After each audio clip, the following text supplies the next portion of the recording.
السلام علیکم، شرائع دستور سے میں ہوں عبدالقیوم صدیقی اور آپ ہیں AQS کے ساتھ، میرے ساتھ طیب بلوچ اور جہانزیب عباسی۔ 9 مئی کے وہ لوگ جو کہ سول اداروں کی حراست میں تھے، ان کے حوالے سے اب ان کی ضمانتوں کے مقدمات چلتے چلتے سپریم کورٹ آف پاکستان میں آ گئے ہیں، اور جیسے جمال مندوخیل کی سربراہی میں بینچ ہے، اس کے سامنے آج یہ سماعتیں لگی تھی۔ اس میں کیا ہوا یہ بھی دیکھیں گے، اور دوسرا یہ کہ آنے والے ہفتے کے اندر وہ کون سے اہم مقدمات ہیں جو کہ اگلے ہفتے سپریم کورٹ آف پاکستان میں زیر سماعت آئیں گے۔ تو ایک اور بھی آج بڑا اہم جو ہے وہ آرڈر آیا، وہ ہے یہ جو ممنوعہ بور کا اسلحہ اور اس کی نمائش کے حوالے سے سپریم کورٹ کافی کنسرنڈ ہے، اور آج بھی سپریم کورٹ نے اپنے آرڈر میں جو تحریری آرڈر ہے اس کے اندر لکھا ہے کہ جو ان آرمڈ لوگ ہوتے ہیں، جو سویلین ہوتے ہیں، اب آپ دیکھیں کہ وہ جب ان کے سامنے اسلحہ بردار لوگ جا رہے ہوتے تو ویسے وہ ایک ہراسمنٹ کریٹ کرتا ہے۔ کسی بھی مہذب معاشرے کے اندر ایسا نہیں ہو سکتا ہے۔ یہاں تک بھی ہوتا ہے کہ آپ اگر عام آدمی جو ہے، ہم سڑک پہ جا رہے ہوتے ہیں، ہم دیکھتے ہیں کہ جناب ایک بڑی سی گاڑی ہے V8، اس کے آگے ویگو ڈالا ہے، پیچھے ویگو ڈالا ہے، اور پھر یہ ہے، تو وہ ایک یہ جو نمائش ہے، یہ اس سے ایک ہراسمنٹ کریٹ ہوتی ہے سوسائٹی کے اندر۔ تو یہ پروٹوکول اور اسلحے کی نمائش اوپر سے، تو یہ ایک بڑے ہی اہم معاملہ ہے۔ اس پہ سپریم کورٹ کیا کر رہی ہے اس پہ بھی بات کریں گے، اور قاسم سوری کے مقدمے میں کیا ہو سکتا ہے۔ وہ کہ ابھی تو یہ بہت پرانا مقدمہ ہو گیا، لیکن پوچھتے ہیں اپنے جہانزیب عباسی صاحب سے، کیونکہ یہ کہہ رہے ہیں کہ مسلسل جناب یہ بڑا اہم ہے۔ کیوں عباسی صاحب، آپ کیوں کہہ رہے ہیں کہ مسلسل یہ اہم ہے؟ قاسم سوری کا کیس اس لیے اہم ہے کہ وہ اسپیکر قومی اسمبلی 5 سال تک سٹے پہ رہے۔ 4 سال؟ جی 4 سال تک، وہ جو 4 سال تک سٹے پہ رہے، اور پھر اس کے بعد اس کیس کو ڈیسائیڈ نہیں کیا گیا، اور وہ سٹے پہ ہی جناب وہ حکومت چلے گی اور وہ سب کچھ ہو گیا۔ انفرکچس ہونے کی جی بنیاد جی پہ جی ختم جی ہو گیا۔ تو سپریم کورٹ کے جو رولنگ والا کیس ہے، رولنگ والے کیس جس میں ڈپٹی اسپیکر قومی اسمبلی قاسم سوری والی رولنگ کو غیر آئینی قرار دیا گیا تھا، اس رولنگ میں بھی ایک جج صاحب کا یہ ویو ہے کہ یہ جو عمل ہے یہ اسپیکر کا ہے، اور اس میں صدر مملکت اور یہ سب کچھ جو ہوا یہ بھی آئین کے منافی ہے، اور ان پہ بھی آرٹیکل 6 کے حوالے سے بھی بات کی گئی ہے۔ اور تیسرے نمبر پہ جوڈیشری، ہم نے کم از کم جب سے قاضی فائز عیسیٰ صاحب آئے ہیں، ایک چیز تو ہم نے یہ دیکھی ہے کہ یہ فیل کر رہی ہے عدلیہ کہ ہم نے جو غلطیاں کی ہیں اس کو نہ صرف ہم نے پبلکلی ایڈمٹ کرنا ہے، بلکہ عوامی سطح کے اوپر ان غلطیوں کو تسلیم کر کے ان کا ادراک کر کے پھر آگے بڑھنا ہے۔ تو یہ بھی وہی کیس ہے جس میں جوڈیشری نے سب سے پہلے دیکھنا ہے کہ غلطیاں جوڈیشری سے اگر ہوئی ہیں تو اس میں ذمہ دار کون کون ہیں۔ یہ بندیال صاحب ہیں، گلزار صاحب ہیں، آپ کو پتہ ہے یہ مقدمہ جب بھی لگا یہ بندیال صاحب کے سامنے ہی لگا، تو اب بندیال صاحب نے ہی سٹے کیا تھا، گو کہ اس کے اوپر جو الیکشن ٹریبیونل ہے اس نے بتایا تھا کہ جناب پاؤں کے انگوٹھے ان کے بیلٹ پیپرز کے اوپر لگے ہوئے تھے، تو اور اس کی بنیاد پہ وہ 4 سال اس میں سٹے کیا، اور سٹے کی بنیاد پہ وہ گئے۔ تو مطلب وہ جو پروجیکٹ عمران کے مستری تھے ان کے اندر بھی ایک شامل تھا نا ایک سارا سلسلہ، تو وہ اب وہ سارا پروجیکٹ ہی شیلف ہو گیا، تو اب اس کے مستری بھی جو ہے نا وہ تش تش بام ہو رہے ہیں۔ تو نہیں، لیکن اس میں اہم کیا نظر آتا ہے؟ مجھے تو لگتا ہے انفرکچس ہوگا، گو کہ چیف جسٹس نے گزشتہ سماعت پر ریمارکس ضرور دیے تھے کہ کیوں نہ آپ کے خلاف کوئی اس میں اہم ہے جو ابھی جہاں زیب نے کہا کہ سپریم کورٹ میں یہ کیس اتنے عرصے سے کیوں نہیں لگتا رہا۔ پہلے تو وہ اکثر آپ نے ہم نے دیکھا کہ مختلف کیسز میں سپریم کیس کورٹ نہ یہ لگنا کہتی جو رہی۔ ہے اپنا طیب بلوچ صاحب، کیس نہ لگنا سپریم کورٹ کی غلطی ہے، اس غلطی میں ہے پٹیشنر کی اس یا میں ایپلیکنٹ کی کوئی غلطی نہیں۔ غلطی نہیں ہے، اور دوسرا یہ ہے کہ اس میں اس سے چیزیں تو سامنے آئیں گی نا کہ وجہ کیا تھی، کیوں نہیں لگا، کیا چیزیں تھیں، کیا کہیں سے اپروچ ہو رہا تھا۔ دیکھیں ہماری اس کے مطابق اس ٹائم جنرل فیض مکمل طور پہ ایکٹیو تھے، اور انہوں نے ان سب کو جو ہے بیل آؤٹ کرایا، اور انہوں نے کہا کہ ان کے کیس نہ لگیں، اور وہ خواجہ داؤد باقاعدہ ایک اس ٹائم جو ہے نا وہ لے کے آئے گئے تھے، کیا اس کے رجسٹرار سپریم کورٹ لائے گئے تھے، اور وہ ڈائریکٹ تھی انہی کے بندے، اور انہوں نے ساری چیزوں کو مینوپولیٹ کیا تھا، اور یہ سارے کچھ تو یہ سارا کچھ شاید میں یہ سمجھ رہا ہوں کہ شاید یہ سپریم کورٹ کہیں نہ کہیں ان چیزوں کو سامنے لے کے آئے، یا کہیں نہ کہیں اپنی غلطیاں جب تسلیم کر رہے ہیں یا درست کر رہے ہیں تو غلطیاں تو پہلے تسلیم کریں کہ کہاں پہ ہمارے ایڈ پہ ہوا۔ دوسرا جو ہے قاسم سوری کے لیے ٹھیک ہے وہ کہ معاملہ ڈیفرنٹ تھا، اس والا رولنگ والا یا سابر کوچ، لیکن اس کے لیے مسائل ضرور ہے کیونکہ اس کو ان پرسن طلب کیا ہوا ہے، وہ لاسٹ سماعت میں نہیں آیا تھا، تو اب وہ ان پرسن آئے گا تو اس سے ایکوائر کریں گے، پوچھیں گے، چیزیں ہوں گی، تو لگتا ہے کہ یہ اس کے لیے مطلب ہم سمجھ سکتے ہیں کہیں نہ کہیں خطرناک ہے یہ کیس مقدمہ اس کے اور لیے، اس کے دوسرا اثرات. زیدی صاحب یہ کیس پاکستان تحریک انصاف کے لیے فائدہ مند بھی ہو سکتا ہے. اچھا وہ کیسے؟ وہ فائدہ مند ایسے ہوگا کہ جو الیکشنز ایشوز ٹربیونل سے ہوتے ہوئے عدالتوں میں آئیں گے، اور سپریم کورٹ آف پاکستان میں اگر اس قاسم سوری والے کیس میں جس طرح سے کنسرنس کا اظہار کیا جا رہا ہے کہ کیسز جو ہیں وہ اتنے طویل وقت تک سٹے پہ نہیں چلنے چاہیے، تو اس کا فائدہ کم از کم یہ ہوگا کہ ایک پریسیڈنٹ بنے گا، اور پھر آگے جو ہمارے ٹربیونلز ہیں یا ہائی کورٹس میں دیگر وہ کیسز ہیں وہ کم از کم وقت کے اوپر ڈیسائیڈ ہوں گے. نہیں تو وہ ٹریبیونلز کی اپنی ایک مدت ہوتی ہے جس کے اندر انہوں نے ڈیسائیڈ کرنا ہوتا ہے، لیگل اور وہ بھی ہے، اس کے بعد اور پھر اس کے بعد سپریم کورٹ میں اس کی اپیلیں آتی ہیں. تو سپریم کورٹ نے تو ابھی جو ہے دیکھا کہ جو الیکشن میٹرز تھے ان کو تو بہت پریورٹی پہ لگایا، اور ترجیح پھر اس کے بنیادوں پہ بعد جو ہے سنا، وہ اور ان کو ڈیسائیڈ ڈسپوز بھی آف کیا. جی اور ان کو ڈیسائیڈ بھی کیا. تو یہ اپنا جو اسلحہ والی بات ہے یار، یہ آپ کو یہ کیس تو اب کافی دن سے چل رہا ہے، تو کوئی گورنمنٹ کیوں اس پہ کوئی پالیسی دینے پہ نہیں ہے؟ اب تو وہ میرے خیال ایڈوکیٹ جنرلز کو اور ان کو بھی بلا لیا. یہ ہمیشہ ہوتا ہے اسلحے کی نمائش کے حوالے سے، ممنوعہ بور کے لائسنسز کے حوالے سے.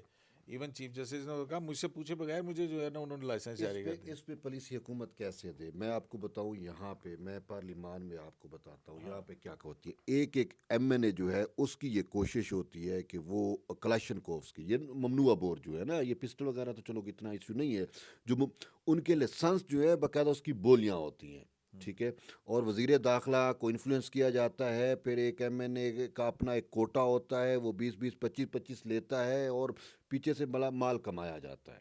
یہ اس سورس آف انکم حقیقت میں جو میں جانتا ہوں یہ سورس آف انکم ہے ایم این ایز کے لیے اور تمام ان لوگ کے لیے، کیونکہ یہ لائسنس ان کو دیے جاتے ہیں. آپ اور ہم نے بھی اگر لینا ہوتا تو ان کے جا کے کوٹے پہ یا ان کی منت ترلا کر کے ہی ہم لے سکتے ہیں، ہمیں تو نہیں ملتا، کیونکہ ایک چیز ہے ہی ممنوع، اور ممنوعہ بور کے لائسنس یا اسلحے کے لائسنس کیسے ملتے ہیں؟ تو وزارت داخلہ ہی تو بہتر، اسی وجہ سے وزارت داخلہ بھی اس میں لے تو لال سے کام لے رہی ہے. جب وزیر داخلہ تھے سرفراز بگٹی، ہم نے ان سے کوشش کی، بلکہ ہمارے ایک دوست نے، سپریم کورٹ کا ایک دوست ہے، اس نے اپروچ کیا کہ سر مجھے لائسنس چاہیے اور یہ وہ مہربانی کرے، تو اس نے کہا سوری بھائی یہ تو بین ہو چکے ہیں نا، ہم نہیں دے سکتے. تو اس نے منت ترلا کیا، تو اس نے کہا ٹھیک ہے دیکھیں گے، لیکن وہ سمپل اس نے کہہ دیا تھا کہ ممکن نہیں ہے. تو وہ میرا کندھا بھی یوز کرنے کی اس نے کوشش کی. لیکن میں اس چیز کو یوں جانتا ہوں کہ مجھے 2 4 بندوں نے اپروچ کیا کہ جی فلاں ایم این اے آپ کا دوست ہے، فلاں آپ کا دوست ہے، تو کوشش کریں، ہمیں جو ہے وہ لائسنس چاہیے جی، ہمیں پیٹرول پمپ بنا رہے ہیں جی، ہم وہاں پہ کلاشن کوف والا بندہ ضرورت ہوگا، یہ ہوگا وہ ہوگا. اب آگے میں آپ کو بتاتا ہوں ہو کیا رہا ہے. آپ اگر شوشا کرنا چاہتے ہیں، کمپنیاں بنی ہوئی ہیں مختلف، آپ کو V8 گاڑیاں مل جائیں گی، پلس گارڈ مل جائیں گے، اور وہ گارڈ اس اسلحے کے ساتھ مل جائیں گے جو ممنوع ہے. اب وہ انہوں نے مطلب ان کے پاس لائسنس ہے تو انہوں نے رکھے ہوئے ہیں، یا اگر نہیں بھی ہے تو وہ پھر کیسے، وہ تو پھر پولیس کی کیٹیگری میں، وہ پولیس کے اوپر آ جاتا ہے کہ ایک چیز جو ہے ان کے پاس لائسنس نہیں ہے تو وہ آپ کو پتہ ہے وہ سیکیورٹی کا خرچہ کتنا ہے؟ خرچہ، وہ سر ایک دن کے لیے مختلف وہ لیتے ہیں. اور لوگ اچھا یہ جب سے ٹک ٹاک آیا، سسٹم آیا، یہ سارا کچھ، تو ہر بندہ جس کا پیسہ آ گیا اس نے 3 4 گارڈ رکھے ہوئے ہیں، 2 3. تو میں ادھر بچوں کے ساتھ کسی پارک میں تھا، تو وہاں پہ ایک بندہ جو ہے 2 گارڈ اس کے ساتھ، اور یوں یہ وہ، اور بڑا میں تو اپنی روٹین میں تھا، مجھے نہیں پتہ چلا، تو نہیں گارڈ لیکن نے اس مجھے سے دھکا دے دیا. ہاں یہ ہراسمنٹ کریٹ ہوتی ہے، اس سے ہراسمنٹ مطلب کریٹ اس میں تو ہوتی کوئی شک ہے نہیں ہے. پبلک پلیسز پہ، اور وہ ہیوی گنیں انہوں نے لی ہوئی ہیں، عوام سمجھتی ہے کہ پتہ نہیں کیا ہے. تو ہمارے یہاں تو تھوڑا سا یہ ہے کہ جس کے پاس پیسہ ہے تو وہ اپنی شو آف کرتا ہے نا، تو اس کے لیے یہ پھر چیزیں یوز ہوتی ہیں. تو یہ اسی وجہ سے جس کے پاس بھی پیسہ آتا ہے نا، یا امیر بنتا ہے، یا اس کی پہلی کوشش ہوتی ہے کہ وہ اپنے پاس ایسے لائسنس لے یا ایسی گنیں لے جس کو وہ شو آف کر سکے، لوگوں کے اوپر اس کی دھاک بیٹھ سکے. تو کیا کرنا چاہیے اب اس میں؟ سپریم کورٹ کیا کرے گی؟ مطلب ایون صدیقی یہ تو صاحب، پتہ نہیں ہے، ممنوعہ بور کے اسلحہ لائسنس، اسلحہ لہرانا، ہراسمنٹ، یہ سارا کچھ پتہ نہیں کب سے چل رہا ہے. پھر 4 ہیئرنگ ہوگی، ایک آرڈر آ جائے گا، پھر ختم ہو جائے گی بات. کیا مسئلہ ہوا اس میں؟ وہ پھر دیکھیں اسی طرح سے کام شروع ہو جاتا ہے. ایک تو پہلو آپ نے بتایا کہ ایک عام آدمی جو ہے، جو قانون پر عمل درآمد کرتا ہے، اس کے لیے یہ ہراسمنٹ ہوتا ہے یا وہ انسیکیور فیل کرتا ہے. ایک اور پہلو بھی ہے جو اس آرڈر میں لکھا ہوا ہے. اس آرڈر میں سپریم کورٹ نے یہ کہا ہے کہ جو ممنوعہ لائسنس کے جو پرمٹس یا لائسنس جاری ہوتے ہیں ان کا ویریفیکیشن کا کوئی میکانزم نہیں ہے. یعنی اب اگر میں اگر پاکستان کا شہری ہوں اور اگر کوئی اتھارٹی والا مجھ سے پوچھے کہ بھی آئی ڈی کارڈ دکھائیں تو کوئی بھی متعلقہ شخص مجھ سے اگر آئی ڈی کارڈ پوچھے گا تو وہ ڈیٹا سے اس کو ویریفائی کر سکتا ہے نا کہ یہ آئی ڈی کارڈ اصل ہے یا نقل ہے. سیم لائک گاڑی ہے, اس کے ڈاکومنٹیشنز چیک کرنے ہیں, ایکسائز کا پورا میکانزم ہے, آپ وہاں سے آن لائن چیک کر سکتے ہیں کہ یہ گاڑی ٹیمپرڈ نہیں ہے, ٹھیک ہے, اس کا کوئی ایشو تو نہیں ہے. تو اب ایک شخص اگر وہ اس طرح کا ممنوعہ اسلحہ لے کے گھوم رہا ہے, کوئی اس کو روک دے اور وہ اگر کوئی جعلی ڈاکومنٹ دکھا دے یا کوئی اصل بھی ہو تو اس کو یہ ویریفائی کیسے کرے گا کوئی بھی پولیس اہلکار یا کوئی شخص کہ یہ اصل ہے, درست ہے, نہیں ٹھیک, یہ کیا ہے, کہاں سے آیا ہے. تو یہ وہ ساری چیزیں لیکن ہیں جس اب کو تو اسٹریم لائن ہاں ہونی چاہیے. ہاں اب تو جو ہے وہ جو کم از کم یہاں اسلام آباد کے اندر ٹریفک پولیس والے جب آپ وہ چالان اور وغیرہ کرتے ہیں نا تو اس میں آ جاتا ہے سارا ڈیٹا ویٹا کہ آپ کا کیا نادرا سے اب تو سارا کچھ ہو جاتا ہے تو اس طرح سے وہ کیونکہ وہ کمپیوٹرائز جاری ہوا ہے اور اگر کمپیوٹرائز لائسنسز ہوں گے تو تبھی اس کی ویریفیکیشن ہو سکے گی نا. لیکن یہ بھی نہیں ہو سکتی کہ اس میں کیا تو یہ اگر سپریم کورٹ کے میں اگر یہ حکومتیں پالیسی یا اپنی اگر کوئی موقف پیش کرتی ہیں کہ ہم اس کو ڈیجیٹل کر رہے ہیں تو یہ سپریم کورٹ میں یہ آیا کیوں مقدمہ, کیسے آیا؟ سپریم کورٹ میں یہ اس لیے آیا کہ ایک کیس تھا اور اس کیس میں ایک ڈی آئی جی تھے اور ان ڈی آئی جی نے اپنے دستخط سے ایک پرمٹ جاری کر دیا ایک ممنوعہ بور کا. تو پھر بعد میں جب سپریم کورٹ نے ایک کیس کے دوران یہ پرمٹ جاری کرنے کا معاملہ تھا تو اس شخص سے اس متعلقہ ڈی آئی جی سے پوچھا کہ آپ نے یہ پرمٹ جاری کیا ہے, اس نے کہا نہیں میں نے تو کیا ہی نہیں ہے. تو کوشچن بیسیکلی یہ تھا کہ یہ ڈی آئی جی لیول کا کوئی بندہ کس طرح سے یہ پرمٹ جاری کر سکتا ہے. تو یہ یہاں سے ایشو انیشیٹ ہوا اور پھر ممنوعہ بورڈ سے بات ہوتی ہوئی پھر یہاں بھی پہنچی کہ یہ ایگزمپٹ جن لوگوں کو کیا ہوا ہے, وزراء ہیں, پرائم منسٹر ہیں, چیف جسٹس ہیں, ججز ہیں, ان کو جو ایگزمپٹ کیا ہوا ہے کہ اور دیگر جو عام شہری ہیں ان کو یہ ایگزمپشن نہیں ہے. تو کیا یہ قانون کی نظر میں مساوی سلوک سب کے لیے کیوں نہیں ہے؟ تو یہ اس طرح سے یہ معاملہ. تو ابھی اس کی کب بہریں گے اس کی اگلی؟ یہ نیکسٹ ویک جو ہے وہ لگا ہوا ہے اس نیکسٹ ویک تو نہیں ہے, بہرحال آج تو اس کا آرڈر جاری ہوا ہے نا, آج تک وہ ریٹن آرڈر ڈیٹ نہیں ہے, آرڈر جاری ہوا ہے. اس میں سیکرٹری داخلہ جو ہے اس سے رپورٹ مانگی ہے کہ آپ اپنی پالیسی بتائیں, آپ کی پالیسی کیا ہے. چونکہ ابھی جب اس معاملے کو آیا تو اس ٹائم تو نگران سیٹ اپ تھا, نگران سیٹ اپ میں وہ پالیسی شیئر نہیں دے سکتے تھے. سرفراز بگٹی کا تھا اور سرفراز بگٹی نے کہا ہم نے تو پابندی لگائی ہوئی ہے, تو وہ نہیں تھا. ابھی یہ محسن نقوی مان گئے ہیں, وزیر داخلہ پرماننٹ ہے, تو اب یہ دیکھیں گے کہ وہ اپنی پالیسی کیا دیتے ہیں. لیکن وہ بات وہی ہے جو میں نے آپ کو بتائی ہے کہ بیسیکلی مال پانی بنایا جاتا ہے اس سے. ٹھیک. اچھا 9 مئی کا جو آج وہ جو بیل تھی وہ کتنے لوگوں کی تھی لگی ہوئی ہے جمال بندوخیل صاحب کے بینچ میں؟ ضمانت کی درخواستیں 9 مئی کے ذمہ داروں کی جی یہ 6 درخواستیں ہیں اور جسٹس جمال خان بندوخیل, جسٹس مسرت ہلالی صاحبہ اور جسٹس حسن نظر رضوی, یہ 3 رکنی بینچ ہے. اور آج یہ پہلی ہیئرنگ تھی اور اس کے اوپر آج نوٹسز ہوئے ہیں اور کچھ بنیادی سوالات ضرور ہوئے کہ اے ٹی سی کی دفعات لگی ہیں. کورٹ نے پوچھا تو بتایا گیا ہاں جی انسداد دہشت گردی کی دفعات بھی لگائی گئی ہیں. اور پھر یہ بھی پوچھا گیا کہ یہ بتائیں کہ یہ اس پہ اب نوٹس ہے, تو بتایا گیا جی نوٹس نہیں ہے. تو پھر انہوں نے کہا جی کہ فرسٹ ہیئرنگ ہے, اس کے اوپر نوٹس کیا گیا اور غیر معینہ مدت تک کے لیے اس کیس کی سماعت ملتوی کر دی گئی ہے. اب یہ 9 مئی کے ملزمان ہیں کون, اس کے اگر آپ بیک گراؤنڈ پہ اگر ہم جائیں تو جب عمران خان ایک کیس میں ضمانت کے لیے اسلام آباد ہائی کورٹ آئے تو وہاں پہ وہ ان کو گرفتار کیا گیا, پھر اس کا ریئیکشن ہے اور پھر وہ نہیں. لیکن یہ جو 6 لوگ ہیں یہ ہیں کون؟ نہیں شیخ رشید نہیں ہے. یہ کیس وہی ہے, یہ راول پنڈی کے لوگ ہیں 6 جن کے اوپر مختلف جو ہے وہ ایف آئی آرز ہیں.